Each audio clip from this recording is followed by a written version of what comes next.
Uh, good morning, guys. Thank you for joining today's Cisco event.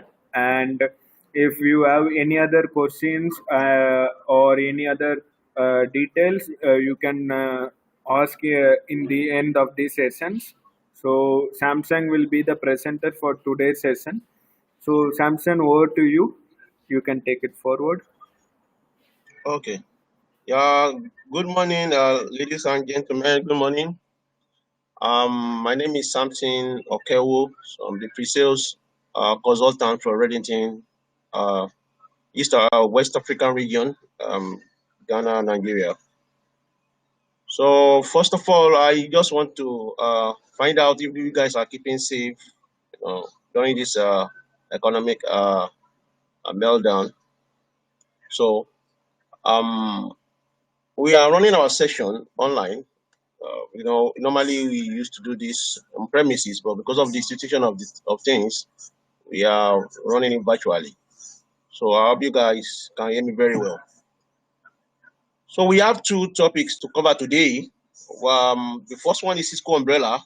Because most of you guys are working at home, you're working from remote places. So I see that you need to take the benefit or the privilege of keeping safe anywhere you are. So we are talking about Cisco umbrella. That is the first line of defense. And actually, I would like to run like 45 minutes on this slides. You have a lot of slides, but I'll try to collapse it to run a maximum of 45 minutes. So after this, we'll talk about Cisco Duo. That's a recent acquisition from Cisco. So that one to talk about 45 minutes section on that. Then after a while, we'll do a kind of I'll get your feedback question from you. That will be 5 minutes. If you have any question, you can ask me. Then the last on the agenda will be like a quiz session. That has been part of our DNA, on Redington, that anytime we run a session like this, we'll ask questions from our partners, like a quiz. It'll be 5 minutes, 5 minute, 5 questions. So you can give answers and you will give out gift items. Roll out vouchers and all that to the winners, So let's start. So now we are starting on Cisco umbrella. That's its first line of defense. Let's look at how IT was built originally. IT has been built whereby everybody will be within a 4 perimeter wall. In an office environment whereby nobody will go out. You all have your application running within the infrastructure. You have your devices running within your company workspace. You have access to go out. The only thing that can allow you to go out is you have a single point of internet. So nobody is working from home during this time. So during this type, I could say that IT was pretty, secure because you are within the perimeter wall. They just call it China wall. So everybody is within that perimeter wall. You do anything you like, want to do, the office equipment, your office workload, and every other thing. You do it within your office space, and you can't go out. So you only have one access to internet. So a firewall will be placed at the point of entry where we access the internet. But now let's look at what happens. The way IT was built has changed now. And the way we work has also changed. We work from anywhere now. We work from branch offices. We have a lot of teleworker, our staff users. They work from homes. They like what we are doing now. Work from home. They work from us. Hotel. I mean, work from. Very various remote sites. They work from that customer site and all that. So in this case, the visibility is posing a lot of security challenge on the IT hero because IT they have purer visibility. They don't have good visibility of what you are doing or how can they protect you when you are not within the 4 perimeter wall of the office. So that is the challenge we are facing now, and that is why a lot of security endpoints of portfolio are springing up.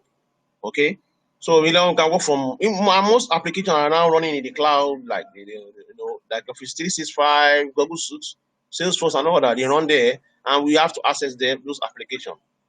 So to user now, we've adopted the cloud architecture, and from our research, we've seen that about 49% of the workforce is mobile. Now it's happening now. Many people are not restricted to the office environment again. Many people are working from everywhere. They are mobile now. The mobile workforce is now on the high side.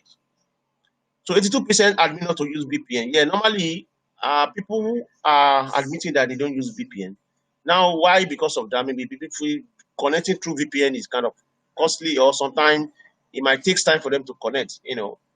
So people are rather like to go direct to the internet and using the DIA, direct internet access. 70% increase in using the SaaS software as a service like the Office 365, the WebEx, Cisco WebEx, Salesforce, and all that. People are going to the cloud to engage and use all these cloud offering.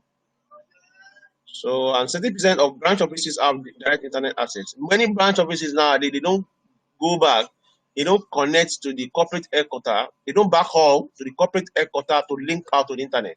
They rather get their own ISP and connect direct to the internet. So these are all the challenges that the security endpoint, the security portfolio need to take care of. And that's why we are coming with something that we call Cisco umbrella.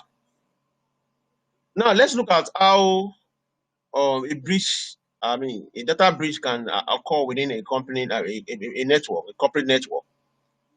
Normally your threat actor, which is the hacker, they would like to do their reconnaissance research or reconnaissance test. That is why they gather. Reconnaissance means they gather information about your network. They gather information about who and who are using your network in the office, and they gather who can they attack, who can they go through, like a backdoor, who has less security privilege. So when they gather this information, because they know that most people, most company, they rather use Facebook, they were using LinkedIn, they're using Twitter and all that, so they can attack through that. So they be doing their reconnaissance information, activity by getting information about or which traffic is coming from your company. So when they look at that and get traffic coming out, they can now launch a kind of phishing attack. They launch a kind of phishing attack. When I say phishing attack, is that let me take it back to the layman language. If you want to go to the river to catch a fish, you put a bait on your rope or so you put it in the river, you put your bait there, and you start to get a fish. The fish to go there and So they do the same thing like fishing attack. You have to lure you, create a kind of honey pot whereby you go and open it. So in this scenario, an attacker would launch an attack. Maybe you look at the reconnaissance, looking at it, you now saw that, okay, you guys usually go through LinkedIn. Most people like to change jobs and all that. So we'll send a kind of mail to you, portraying that, hey, this is LinkedIn, there's a job offer or something like that.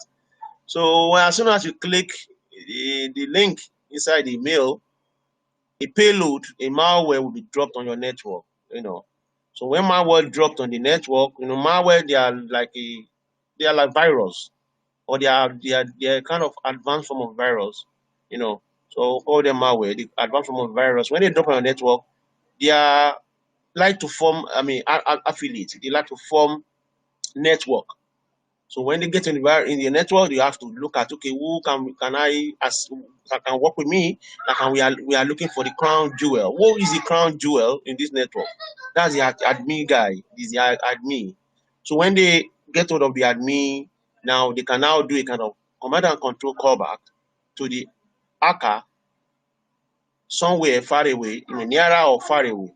So all the information can now be exfiltrated or can be exported from the admin back to the hacker through the command and control callbacks. So that's it. Why we have the phishing. Phishing means the hacker will send you a kind of lovely package email or website or link that you have to click. When you click it, a payload of bad virus or bad software will be dropped on your network. That is called malware. And after that is done on your network, this malware will infect a particular host, and the host will be looking for a crown jewel, which is the hacker, and the hacker can now start talking to the hacker server somewhere. So they'll be talking to themselves. So the hacker will be instructing the infected system on what to do or what to collect from the the IT admin. So that's command and control connection. So this is just the definition of a data breach in the corporate network. So now let's look at the challenge we face nowadays. Now the challenge we face is that security challenge there are many, but I try to narrow them into like 4 groups. The one is malware, which I've just explained, and ransomware. Malware is like a bad software I said earlier on, and ransomware is also another form of attack, whereby the threat actor, which is the hacker, who will launch an attack on your system, and they will now demand you. They will take possession of your network, of your system, whereby you won't be able to do anything. Even they can take possession of your hard drive, you won't do anything. So they will now demand a ransom money from you. It might be in form of Bitcoin, like digital. That's the kind of digital currency that you have to pay them Bitcoin, pay them money ransom before they can release your hard drive. So these are bad things we have in our neighborhood, you know. So another challenge is that we have gaps in visibility and coverage. Like I've said earlier on, we are working from anywhere now. We are far away from office, far away from corporate environment. So a lot of lacking, visibility. So and this and lacking coverage, you know. So cloud application and such otherwise, we have a lot of applications running around in the software on our cloud platform. Cloud provider are running a lot of applications. So we go there and they don't our security challenge. Hero. They don't know our security hero or IT hero. They don't know what we are doing there. So they don't know what we are doing in those IT. In those cloud offering. They don't know what you are doing there. So there's a kind of security challenge there. So all these things put together is causing a lot of problem to manage and to put all the security endpoints and security portfolio together. By 2021, that's now estimated that by 25% of corporate data traffic will bypass perimeter security. Yeah, it's even happening now. A lot of traffic are now bypassing the perimeter security. People don't go through the network again, through the corporate network. You rather get the dongle, get the personal internet and connect to the network. They don't even VPN to the company network again because it's cheaper to go direct to the internet, or maybe they will find it difficult connecting to the VPN. So about 25% of corporate traffic is originating from outside. It's bypassing perimeter security. That's the estimate they're doing. So now we are introducing Umbrella. Umbrella is now coming in as a kind of extra layer of defense on our network. Umbrella, Cisco they've acquired Umbrella many years ago. So Umbrella has been called Open DNS.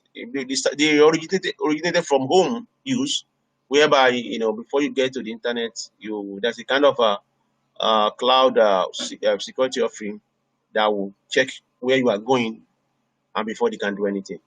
So it's like a kind of the DNS layer, whereby anytime you want to go out to the internet, you type cisco.com. Okay, this is the network. The global network doesn't recognize cisco.com. They only see IP addresses. So what DNS will do is that DNS will now will map your cisco.com to a particular IP. So when you type cisco.com on your web browser to go to your DNS resolver, you might have a local DNS resolver or local DNS server in your office, or you have a particular ISP that is resolving your DNS for you. So they will resolve your DNS. They will look at cisco.com. They change the IP address. They will now look out for Cisco's server. They will bring it back to you. That's when you open your website. You see Cisco page. Similarly, if you want to go to CNN.com, so you type CNN to go to your ISP. They will resolve your domain name and they will go and fetch out the CNN page for you. You see it on the browser. Now, let's say if you mistakenly stumble it into a web domain name, maybe honey.com. Oh, what is this? Honey.com, and you click honey.com. Definitely, what will happen? Will it go there? And let's say this honey.com is a bad site. Will it go there? Yes, definitely. You will go there. To go there, your ISP will resolve the honey.com for you. It will bring out the honey.com page from the honey.com server, and they will come to your browser and you open it, and that's all. That means that's how they get hold of you. So what Open DNS or what Cisco Umbrella is trying to do is that it's trying to come in between your web browser and your connection to the domain or domain sites. So they will look at Umbrella will come in between. Anytime you want to launch any link to any site, Umbrella will check it and look whether you are going to a good site or a bad site. They will resolve they are replacing your DNS resolver. They are replacing your DNS server. That's what Umbrella is doing. They are standing in between you and the site you are going. So they will check in and look at where you are going, and they will notify you if you are going to a bad site or you are going to a good site, or if you are going to a risky site. That's what they will do. That's the work of Cisco umbrella. That's in summary, that's the work of Cisco umbrella. That's what they do. So we'll resolve your DNS.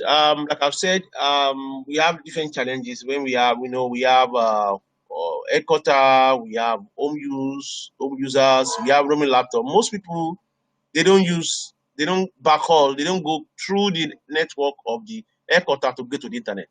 They rather like to use different ISP, different modems, different dongles to connect to the internet because they want to bypass the VPN and go. And go to the corporate headquarters.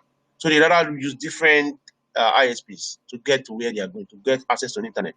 So this is kind of creating like kind of different log format, different DNS log format will be created because you have a different ISP that you are using to get to the internet. Another phone user, another laptop, another branch office is having different ISP user. So you're going to have different different DNS logs format. You're going to have that. So definitely this is creating challenge, and that is why DNS, open DNS, or what I mean, Cisco umbrella is coming to take care of. So, and like I said earlier on, that many companies, many remote user, many branch offices, they like to go to the internet directly. They don't like to go to the headquarter to get to the internet. They forget turning their VPN on because of maybe it's cheaper or because of stress, the challenge in connecting to through the VPN. And all these things is going to create a kind of different DNS logs. So what Umbrella is doing is that Umbrella is coming as a single entity that will add extra layer on all your network. So anywhere you are going, if you are rather HQ, you are branch offices, you are ISP, you are remote site, you are roaming users, you are even from home, home users, like what most of us are doing now. So you have rather go through the Umbrella DNS before you can get to anywhere you are going. So with this, we have a global or centralized DNS log format. That's a kind of global or centralized DNS visibility. This is like a kind of a added extra layer on your security endpoint.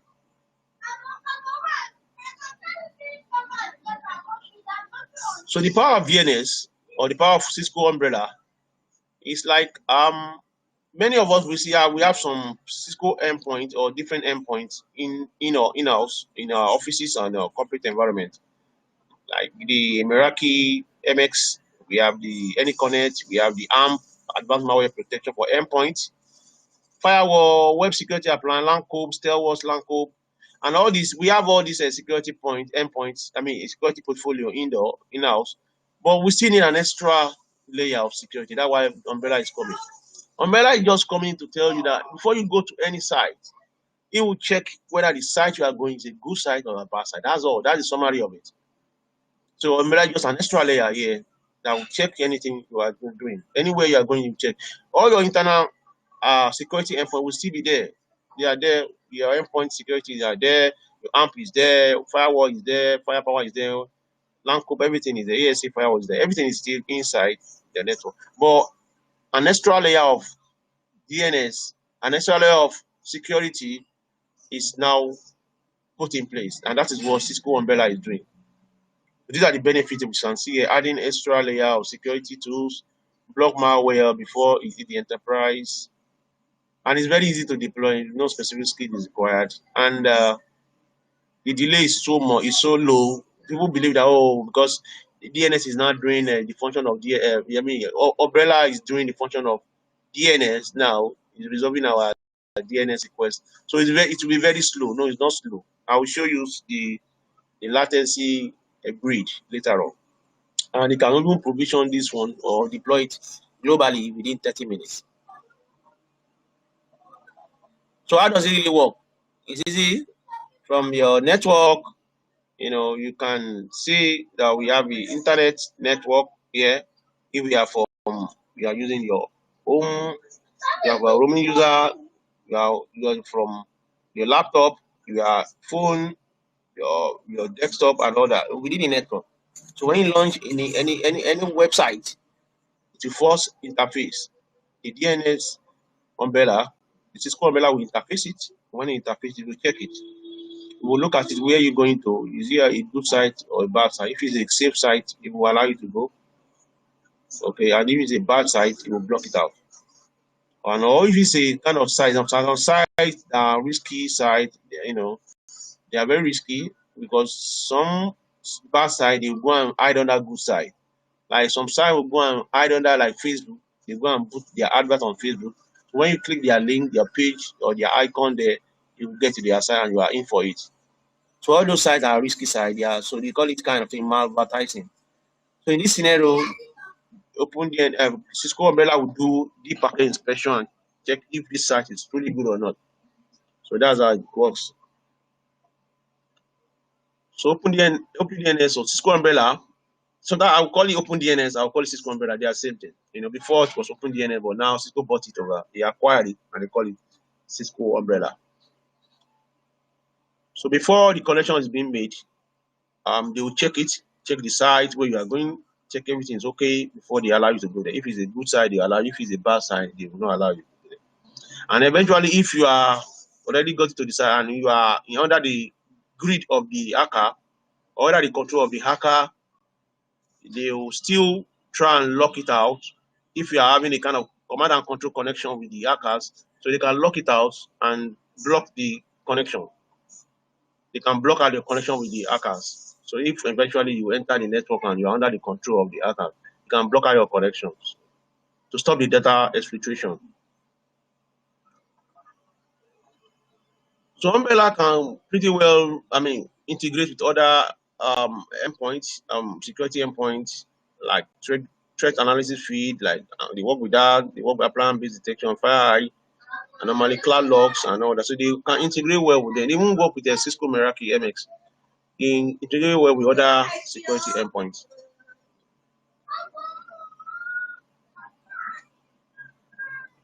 So the view of internet. So Cisco Umbrella has about 100 billion DNS requests per day. They can see because there are a lot of requests, DNS requests that happen, that fly around. So they can see up to 100 billion requests per day. 85 million, more than 85 million daily active users, they see that. And they have like 12,000 enterprise customers, all over 160 plus countries. So that's the view of the internet. So the efficacy is they are good at what? They can discover like more than 3 million daily domain name. Many daily domain that have been created, they discover that. And malicious destination, so they have about more than 60K malicious destination that they can get, they can detect. And they enforce like more than 7 million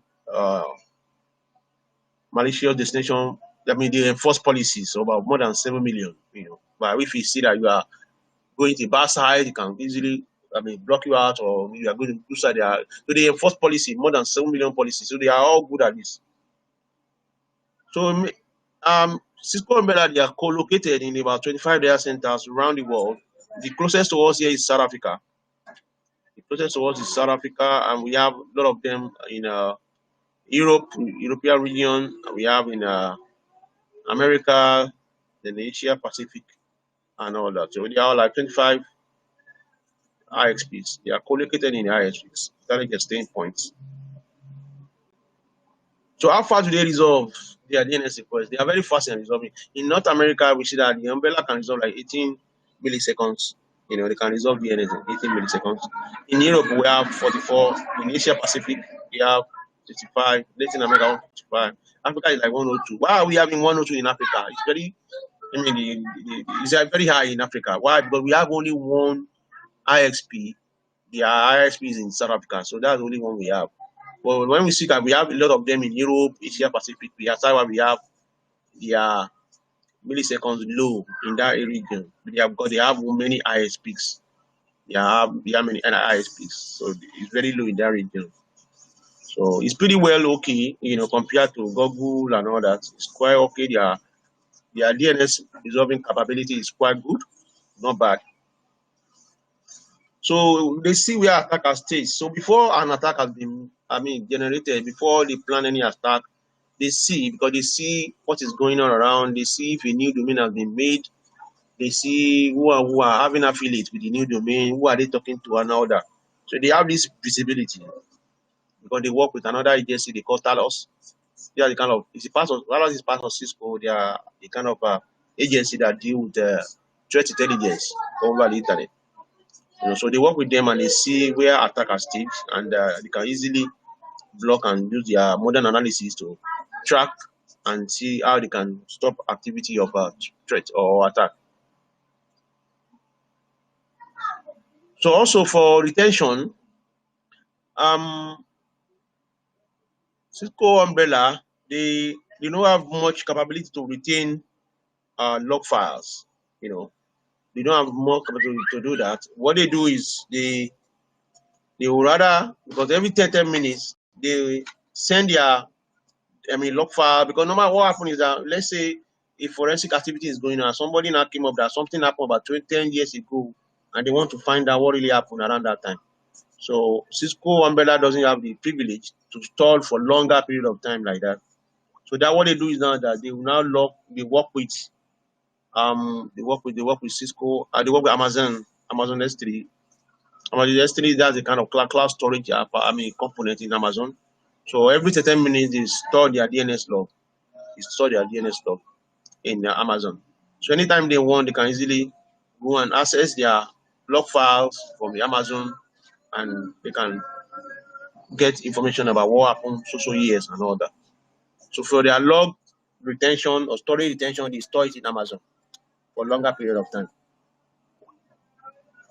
So let's move on. So let's look at the deployment model. The deployment model is quite easier because it's like something you can deploy umbrella, umbrella from the roaming client too. Okay, or if you are on the network, maybe you are on site. So if you are a roaming client, definitely you have something called Cisco AnyConnect. So that AnyConnect, you have a kind of encryption mode. You have a kind of AnyConnect module. So AnyConnect is like a kind of VPN connectivity that you can use to connect to any network you have. So Cisco umbrella will sit on that AnyConnect. You ride over the platform of the AnyConnect to gain access. So alternatively, you can also be on your network. So umbrella can still work on your network. Maybe normally, we have internal DNS or DHCP servers, network devices, and all that. So when you are trying to access any website from your network, umbrella will see interface your network, and it will check where you are going, check the site you are trying to access. If it's a good site, they will know. If it's a bad site, they will know. So they can easily, cut out the connection. And also on your roaming client, you have AnyConnect on the roaming client. So there's a kind of umbrella module umbrella roaming module will now be installed on your roaming client. They work with AnyConnect. So when you have the AnyConnect and plus the umbrella roaming module, so both of them work together to secure you from anything you're doing. So this was what I was explaining earlier on. Okay.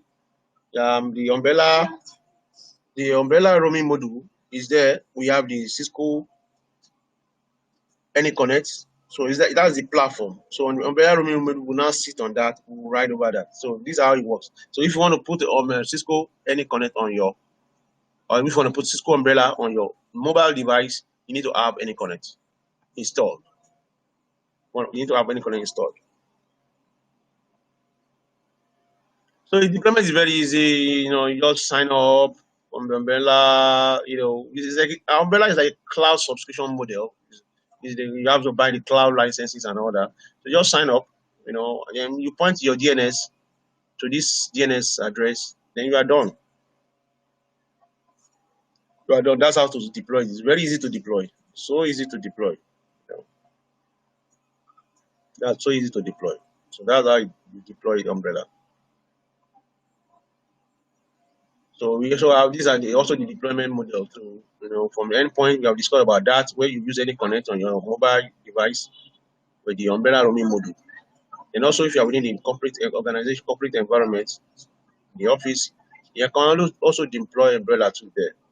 And if you are outside, maybe, or even within the device, same office environment too, you can still use umbrella because we have your DNS and DCP, so all these things can be configured.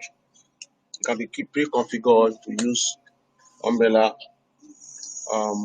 IP, I mean the IP address, I mean the DNS address, and you can, from that you can connect through the umbrella.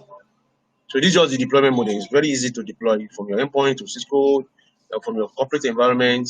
We have some ISR kit, 4K2 that can they have some umbrella licenses on them, and also some wireless controller too. So we have free trial. I think we can try OpenDNS. Go to www.cisco.opendns.com. So you can see, can get some free trial for home in that. As opendns.com, you can get some free trial. So I think that's the end of the session. That's the end of the first session. So any question now before we move on to this next section? Any question, please? We are finished the first session now. So any question before we move on?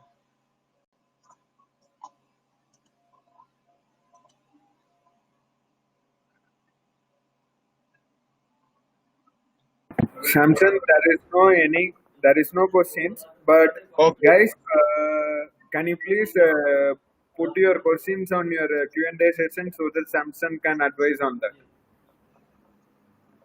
okay.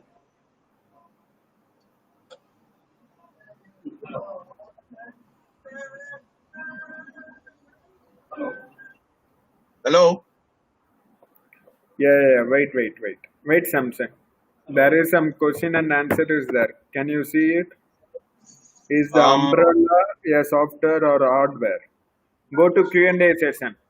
Samson, go to Q&A session and view okay, that I think, question and okay. you can answer.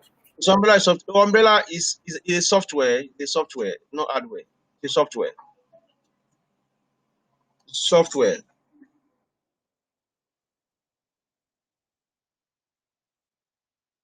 The software in license subscription. The software, yeah.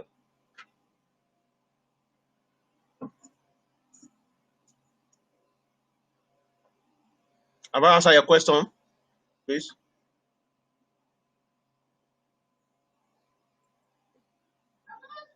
Yeah, the license period can be 1 year, 3 years, and 5 years.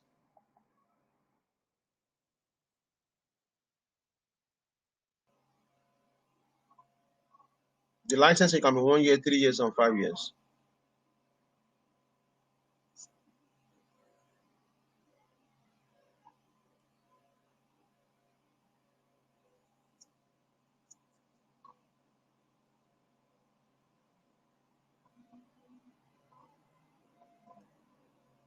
I think that's fine, right?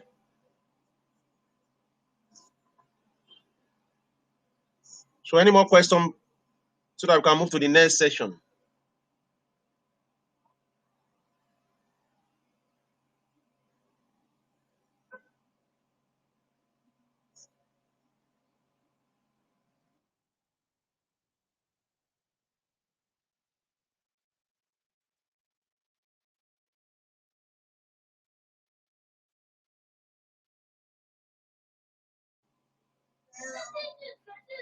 One license per user. Okay.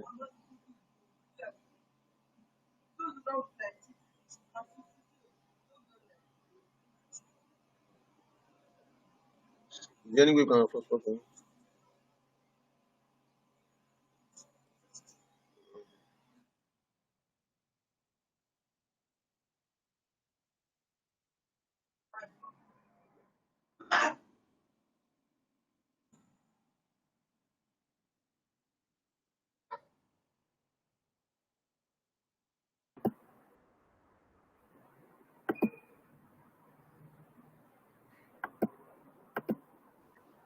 Yes, David.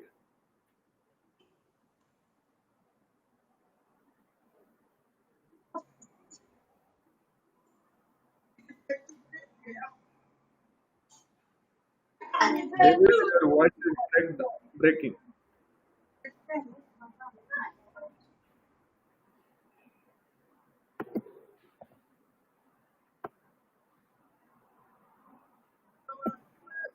Hello? Yes, Hello. Samson. Yeah, yeah, Can you hear me now? yeah, I yeah, said yeah, Yes, the yeah. yes. license. Is there any license that can be used for corporate entity that has a range of 1 to 50 users, 51 to 100 users, or 100 to 200 users Yeah, what really happened is that you just of users in specify. that organization? Yeah, I know. What happened is that they don't put them in range. You just specify the number of licenses you want. Hello? That's what you do. You specify. I mean, like, we have different kinds of companies that have Okay, different number of users. Like okay. a company A users might be not as much as company C users. Is there a license that varies for the range of users in those companies? No, no, no, no, no. You just specify the license you want. No, there's no range. They don't have range. We have some other Cisco, we have some other subscription model that can give range, like the likes of the identity service engine. They have ranges of like 25, minimum of 25 users, 25 to 250, 250 to 500, like that. But Umbrella doesn't do that. They don't do that. Okay. Just specify your users. Yeah, that's all. So it's just one per user. Yeah, one per user. That's it. Yeah. All right.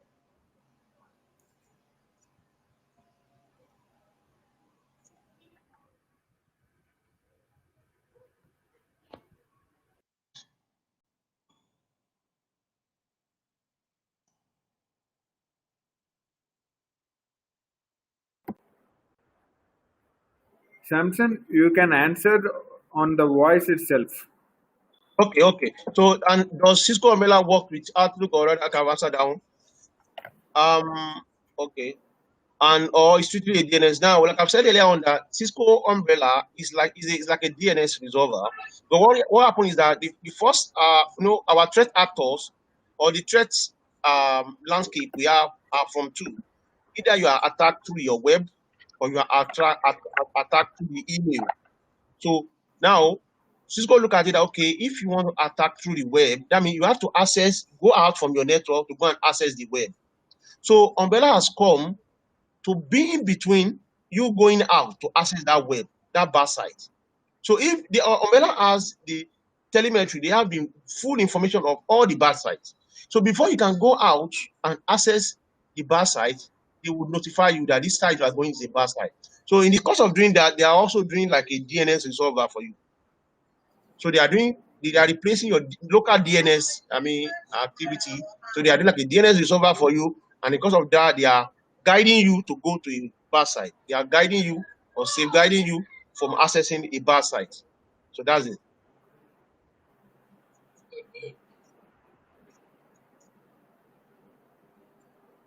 I hope that answered the question. So, yeah. So, Samson, you can start doing the poll answer. Okay. Before Yeah, okay. The second you can session, start. right? The second session. No, no, no. You can start the poll. This one. No, Yeah. we have another session. We have another one. We have not finished. We have Duo. We have to talk about Duo now. Duo. Cisco Duo. Okay. Okay. Okay. Yeah, After that, Duo. you can. Yeah, Yeah. Duo, yeah, yeah. We Yeah. have to talk about Duo. Okay. Start doing the do presentation so that once the session is ended, we will start the poll. Yeah. Okay. Okay, yeah, yeah. Let me start the dual session now. Yeah.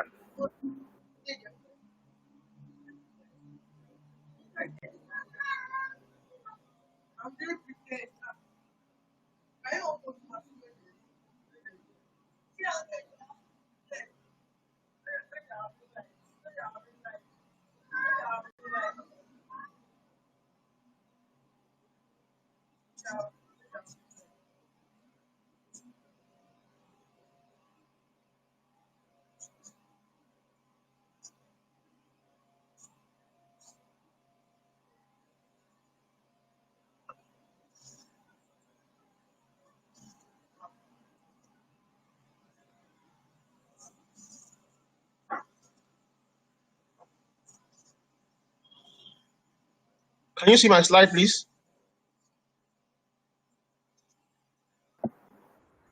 Yes, Samson, you can go ahead. Okay. Okay, yeah. So, guys, let's use another 45 minutes to run this session on the Cisco Duo. Okay. I know you guys might be familiar with this. Cisco Duo has been a kind of a recent acquisition from Cisco. They acquired them about 2 years ago. You know, so and they've been doing pretty well. So let's start. Now let's look at the shift in IT landscape. Now, what really happened is that there has been a kind of major shift in the IT landscape because most users, the devices, the users, and the application, they are all moving out of the perimeter network. They are moving out from the corporate network. They are all moving out. That's what we discussed the other time. That many people are now working from anywhere, so they are moving out from the perimeter. Corporate network. They are moving out, and besides, what we know is that we have different kind of users. We have the contractor, we have the third-party users, and we have our remote workers. So all these guys, all these users, they are accessing lot of mobile devices. They have IoT, some even have IoT devices, the smartwatches and all that, and some even go to access to the extent of going to the cloud to do some workload. They move workload from here and there. So we have a lot of things going around and from this shifting landscape. And like I've said earlier on in my umbrella section, that this moving out from the corporate environment is posing a kind of a security challenge to the IT. Now, like we have said that there's a shift in IT, landscape. This shift today is causing a lot of security threats. And now this threat they are now targeting three major entities. These threats are targeting three major entities. And what are these entities? The one is they are targeting users. This threat now they are targeting users. Now, when we look at it, we know that 81% of breaches involve compromised credentials. Definitely through your password. Definitely many breaches will come from weak password. Or hackers, they have the privilege of guessing password and all that. So, and when I say password, password using to protect your corporate asset is not enough for you. It's not enough. Only one password. Because if you give hacker enough of time and the lock is on their side, they will guess your password. When they try like 60 million, or let's say 60,000 times, they can get your password. So that's number one. Target that we know that we have that this shift in landscape is giving us is now the target is that they are targeting end users identity. And number two is that they are targeting their application. We know that when you guys have a lot of things running in our network, like I've said, 54% of web application we are vulnerable to. Now we have many things running in our network. We have servers, we have some software and all that. And most of these guys if they are not really patched, the hacker can find that as a flaw or an exploit for them to gain access to your network if they are not really patched. So that's another thing where we know that targeting application is another issue we are facing. And also, the hackers now, or the threat that we have nowadays, they are now trying to target the devices. We have a kind of record from the Kaspersky lab when they now say that about 300 devices, there's a lot of 300, there's a kind of 300 kind of increase or 300 percentage of increment in malware on some IoT devices. Mostly nowadays, the threat actor, what they do now is that they target your IoT devices, your wristwatches, your air conditioning system, your lighting system. They can target anything, your camera system, So that's what they do now. So they estimate that there's a high increase in target towards the IoT devices. So these are the new target area now that we know. So how can we avoid this? That is when Cisco Duo is coming with a kind of zero trust approach. When we say zero trust approach, we are trying to look at how can we secure everything across your entire IT infrastructure. How can we prevent risk before it even happens to you? How can you try to prevent it before it happens? How can you even try to gain visibility? By doing a zero trust, that means you are trying to gain visibility into what is going on within your network. You are trying to gain visibility into what these kind of devices these users are bringing to the network. That's how the visibility is going on. And also, you can also do a zero trust approach by trying to reduce the attack surface area. Because normally, conventionally and traditionally, what the hacker will do is that they will move laterally. When the hacker get hold of your password and they enter your network, okay, they will just go and attack the crown jewel, which is the the admin. But if you input or inculcate an habit of zero trust, that means every stage you get to, there will be a kind of security check. Maybe you have to put password, put token, put this, put that before you move to the next step. So every time you have to be doing that. Not that when you enter the network, you are free to go anywhere you like. No. When you enter the network, you have to, before access any application, there will be password and the authentication you have to go through. If you want to access another network, you have to go through some authentication processes.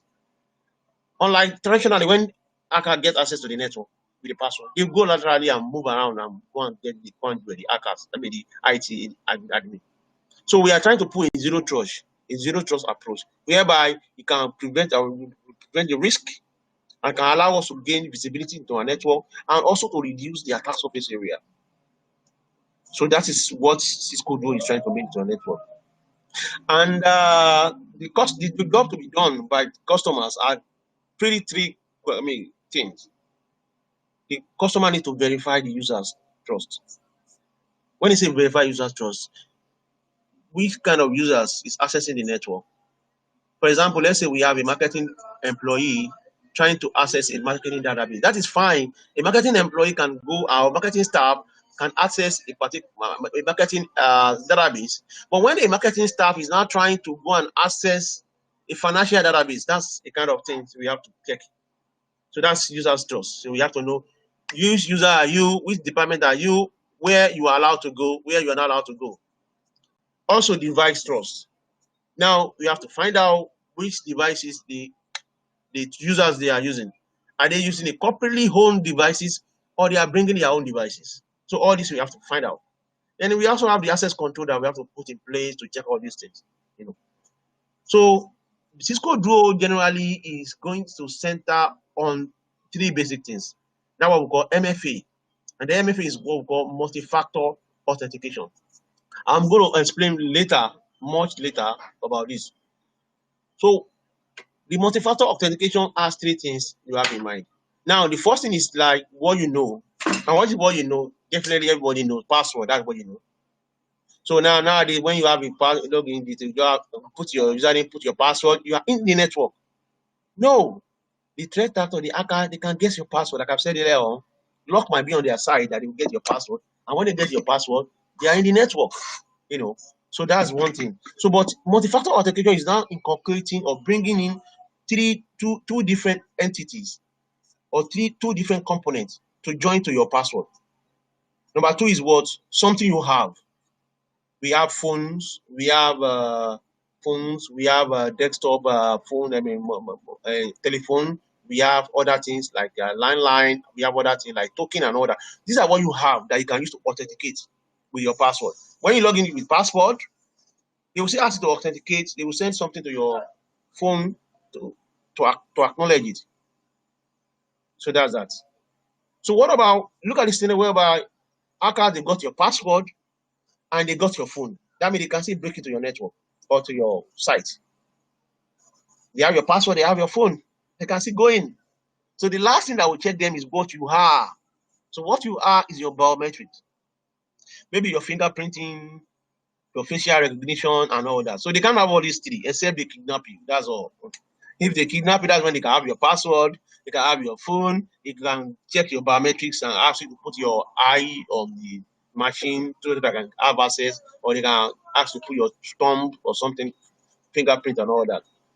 So this is what we call multi-factor authentication. So Cisco Duo is coming with a kind of a technology whereby to gain access to a particular application or to a particular site, you have to go through all this multi-factor authentication. That's what Cisco Duo is talking about. So let's look at the value propositioning. It's simply about trust. Like I've said earlier on, we have to trust our network, anything and anybody coming to the network, we have to trust them.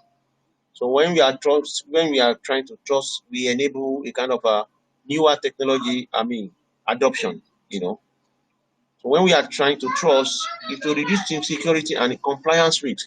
So we know we have little risk and we won't face any compliance issues to when we adopt trust in our network. So when we adopt trust in our network, it will improve the workforce productivity. Look at what is going on nowadays. Many of us, majority of us are working from home or working from remote places.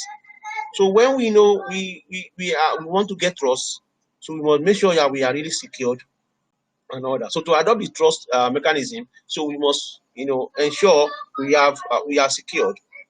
Mostly mobile workers and all that. So when all these things is put in place, we have the total cost of ownership on our network. So how the helps, it makes it easy for both user and admin. What happens is that when Cisco first acquired Duo, that was 2 years ago, it was very easy for them. And mostly what Cisco will do is that anytime they acquire any organization or any new brand, they will ask their user to do a kind of self-enrollment. They will enroll by themselves, they use it themselves, they log it themselves. So when they acquired Duo 2 years ago, it was very easy for the users and even the admin. So it was the users, the Cisco staffs that enroll themselves, and they find it very easy to do that and all that. So it's very easy. And Duo generally, like I've said, I will still explain many functionality of Duo and many features. They help to maintain or to find out about the health check of the devices, and the policy can be done on the kind of user accessing your network and all that. So Duo is the world's easiest and most secure multi-factor authentication. It's very easy to deploy. You enroll yourself, like I've said earlier on, you can enroll yourself in minutes, and user can authenticate in few seconds. So we have 3 types of Duo edition. Okay. Now the first edition is what we call Duo MFA. That's multi-factor authentication. This is just the basic type of Duo, where I told you when you want to access any site or access your web page, or maybe access your corporate email or everything, or access your company resources, you have to put your sign in with your password. After password, you can get a kind of phone notification. From there, you accept it. Then another thing will come up, looking and all that. So you can do a kind of multi-factor authentication in this. So this is a single version of Duo. Or let's say. So I can protect any application. This is kind of self-service portal, it's easy to deploy and all that. So that's number 1 version of Duo. The other one is a little bit higher than the Duo MFA. You call it Duo Access. Duo Access are all the functionality of MFA. It's just that it has another cool features by having a different policy control, and also it has a kind of visibility of the endpoint you are bringing into the network. You can also check the device status, check if your device is in accordance with the compliance or is not in compliance. For example, if you have an outdated version of web browser, maybe Firefox, when you want to access your network through Duo will tell you are using an outdated version of Firefox. It will tell you, and you can find a way, or you can put in between the IT guy, and they can find a way of telling you how to update. I also do a kind of device vulnerability. Now check your device is vulnerable or not. Health check. You can also check the health check status of your device, if it's following compliance and all that. I think I mentioned that. So the last stage of it is Cisco Duo Beyond. That's the advanced step of it. Beyond can also bring in the device you are using on the network is your own, or is corporately owned device. It can also secure you from access. If you are accessing the Amazon Web servers, all these cloud computing providers, they can also secure you there when you are accessing their cloud. You are going to access your application in their cloud. And also Cisco Duo Beyond Also, they can also they integrate also. They check the kind of third-party agents on your device. They check if you're having malware or antivirus on your device. They can check the kind of version of antivirus you are using and all that. So they check that. That's the functionality of that. So these are just the three extensions of Duo. Okay, we do MFA, Duo Access, and Duo Beyond. Okay. Duo MFA is just the basic form of Duo. While Duo Access has gone a little bit higher with all this functionality, then Go Beyond Duo is something marvelous and do some advanced features. So Duo can support your different work application and different workload. Like I've said, in sometimes Duo also they work with your VPN. They work with Cisco VPN like Cisco AnyConnect. Like normally if you want to do it, Cisco before you do that, Cisco do firstly interface. You will do your MFA, multi-factor authentication, before you get into the VPN connectivity. So they also work with Juniper, they work with Security Palo Alto. They also support the multi-cloud strategy, the AWS, Dropbox, Salesforce, and all that. They also Precis solution, single sign-on, and all that. So this is what you can learn more about by checking this web link. Learn more about application integration using Duo. You can check this site and you learn more about how to do that. So common use cases that Cisco we've deployed so far, they work with Cisco VPN, that's AnyConnect, they work with Fortinet, they work with Juniper, and also they also move ahead to work in all the cloud applications like Office 365, Amazon and Salesforce and all that. And as local servers too, they work well there, and the workstations too, they work. So these are common use cases. Yeah. So also users do also meet compliance requirements. Now the regulatory entity sometimes they give let's say they recommend most companies to use MFA in multi-factor authentication. Like in Europe generally, they use GDPR. They use GDPR or enforce PME companies that anytime they are accessing their corporate resources, they should use MFA. But MFA is like multi-factor authentication, not only password. Also PCI, peripheral component interconnect, that deal with credit card and other things. They also, encourage companies to use MFA. And NIPA 2 also, the Health Insurance Portability and Accountability Act. Also, in the US, they also encourage companies to use MFA, multi-factor authentication. All these regulatory bodies, they've encourage companies to use MFA in their authentication processes. How it works. So let's say I'm trying to, let's say this is a kind of, this Princeton University, want to use this as a case study. So they want to log into their network. So the user will put in the ID, okay, and the user will put his password. That's the normal thing that we do. You put your ID and you put your password, okay. So you click login. So when you click login, definitely, like I've said earlier on, your password can be guessed. The password can be guessed. If you give the hacker or the threat guys, hacker, if you give them enough time and you give them, and if lock is on their side, you get your password. And when they get your password, that's all. You are in for it. So that's why the OTP organization, the OTP concept, that's one-time password. I said that okay, if you want to do password, you have to make sure that your password is 10 characters long. You have to make it capital, uppercase. You mix it with alphanumeric figure. You now put numbers. You just mix them together. So with this, it will make your password be very strong and complex. So the hacker will take time to crack this. So at the end of the day, I'm telling you, they can still find the guess. They guess it. They can guess and still get your password. So password alone is not a sure thing that you keep that will protect your device or protect your network. Okay. So now you are adding an extra layer of two-factor authentication to your password. You're adding an extra layer of two-factor authentication to your password. Now, so like I mentioned earlier in my first slide that there are three things that you can use to get access to the network. Number one is something you know. What is something you know? That is your password.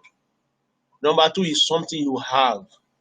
What you have is your phone or your mobile devices or your gadgets. And number three is what you are. What you are is what? Is your biometric, maybe your facial recognition or your fingerprinting and all that. That's what you have. So as you are moving forward now, when the hacker gets hold of your password, let's say they get hold of your password and guess it, they'll be stuck. Your phone, they don't know you have your phone because a kind of notification will push to your phone to acknowledge this authorization.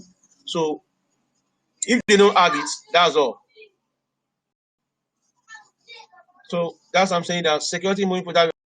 What you know, if hacker can get your password, fine, they will go. But if they don't know what you have, because when you have the MFA generally look at, okay, when you put password, there will be a notification that will be pushed to your phone.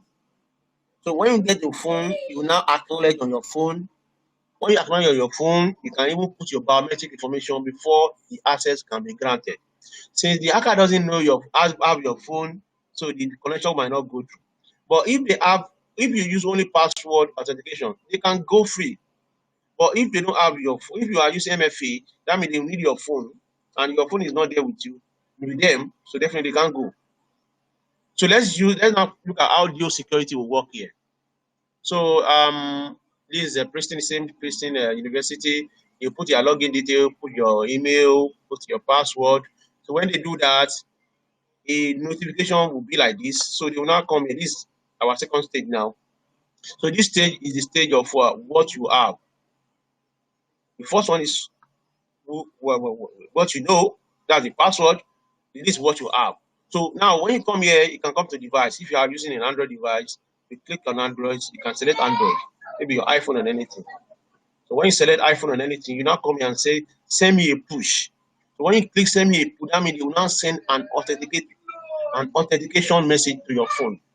So you now go to your phone and go and acknowledge it. So when you acknowledge it, that is what you have done. You have done the second part. That is what you have. So who you are is the last stage. They can now ask you, okay, your biometrics, maybe your fingerprinting, or your facial recognition. So now you're going to go through all these three processes before a normal authentication can go through. So there's it. So like now, the device can be this. Your devices can be smartphone. That means it will send a push notification to your phone and you acknowledge it. It can be landline too. You can call your landline might ring out and a call will be generated and you can acknowledge it from there. Or you can get a text message. Most of us usually use this text message scenario. I use this too. So when I want to log into my Office 365, I log in, I will now get a notification. You now ask me, do I want to authenticate through the application or do I want to authenticate through the text message? I will just put through text message. Through text message. When I click through text message, it will not send me a code. So I will now have to go and put the code inside the authentication slot. So it will not go through. So you can also use a token. Most of us use token too. They can give you a token, like maybe people that do online banking too. You firstly put your username and password, and if you want to do any transaction, you have a token with you. You can use that token as an authentication too. Or if you don't have all this, you can be an help desk there. So the help desk might also be there. You can call the help desk for the passcode. You can give you temporary passcode to bypass the second stage. So where the last stage of the MFA is the biometrics. That's what you have. That means they can now find out, give me your fingerprinting so that I can get final access, or you can use your facial recognition or facial or eye recognition to have access. So let's see how the demo works. That's how the demo. So this is the Princeton University. So a student is trying to access the Outlook web page. So this is the Outlook on top here. Can you see the Outlook? He's trying to access it. So when he click it, they will ask him to put the username. He has put the username and password. He will sign in. So after signing in, this will not allow him access to the Outlook yet. He will come to this side. So they will not give him the device side. That's the second stage now. Okay, you have to authenticate through your device. So are you using your Android phone, or you are using landline to authenticate? He has configured two entities here. He configures iOS, Android, and he configures landline here. So he has picked the iPhone, the phone now. So when you have picked the phone, you now click this guy, send me a push. When you press send me a push, it will now send you a notification on your phone. So when you say send me a push, this is what you now see. You see send me a push, this is your phone already. Your phone also already has Duo application running on it. This is Duo. As I've clicked send me a push, you will see something like this. Duo mobile app, login request. Okay. So when you see the login request, okay, you now click this guys. When you click it, definitely it will now grant you access.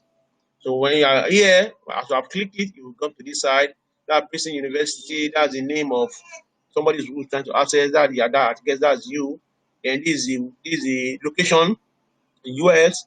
So if hacker is trying to get your network, enter your network from anywhere, from far place, you will see everything from here. This is the time they're trying to access, this is the day, this is the time. So what you just come here and approve it. So you just click approve. So as you click approve, you will now get access to your Outlook. So that's the MFA, multi-factor authentication. So in some scenario here, when you get to this side, after acknowledging here, it must still ask you the biometric information. So that's how it makes it to be complete. It makes it to be complete three-factor. That's MFA, multi-factor authentication of three-factor. The first one is your password. That's what you know. Second one is what you have, okay, and that's your device. And the last one is what you have, and that's your facial recognition or your fingerprints. That complete the process. So you can now access your network, and that's all. So I think that's the end of the session on a Cisco Duo. Now, end of the session on Cisco Duo. If you have any question, let me know, please. Result. Yeah, good. You can close it right now. The poll questions.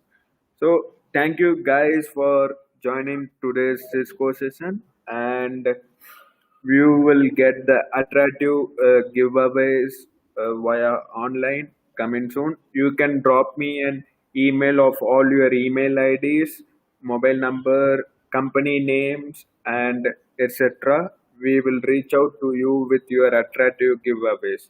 Whoever answered, we will give you the attractive giveaways. Uh, Come in first, second, and third place. Yeah. So thank you, Samson, for doing this wonderful presentation, and we will come back to you guys for more webinar session similar to this, and expect you guys to attend as well. Okay, thank you guys for Sam, joining the session. You already welcome. Thank you guys. yeah, thank you, Samson. Thank you, Samson, for your good presentation, and be safe, be in home. Thank you. Thank you too. Same to you too.